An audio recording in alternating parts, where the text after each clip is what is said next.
Now let's tell you that electricity supply has been restored to some parts of northern Nigeria after 9 days without power. Many residents are rejoicing as the power supply brings little comfort to business owners who have already incurred significant losses. Senior reporter Larry Adeyemi reviews the blackout's impact in a region that was already struggling. Economic and social life has not been the same in the northern Nigeria shortly after the power outage that lasted for days. The journey into darkness began on Monday 21st until Wednesday 30th of October. The Transmission Company of Nigeria explains that the line between Benue and Enugu was vandalized, while the connection between Shiroro and Kaduna was faulty.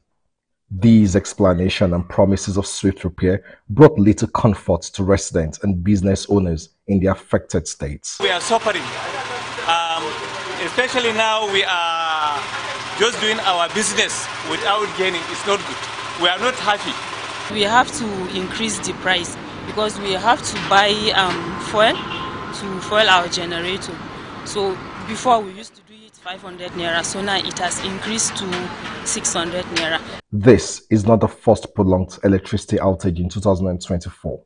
The first major collapse of the national grid occurred on the 4th of February. The country's electricity supply network has since collapsed 8 times. The recent blackout was not due to grid collapse, but faulty transmission infrastructure. 19 northern state governors, after meeting on Monday, October 28 in Kaduna, urged the federal government to prioritize the repairs and ensure that a prolonged blackout never occurs again.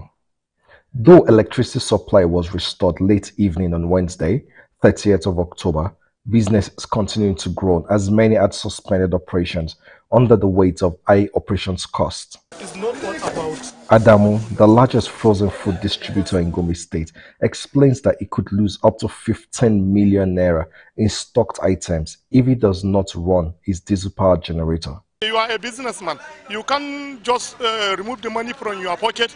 It's not a charity organization. So therefore, anything you spend on the diesel, you calculate it and then you transfer it to the cost of your goods you are selling. So definitely the cost of the goods will rise. We've seen the light, but the hope is still dangling. We are still skeptical of thinking that probably it may happen again.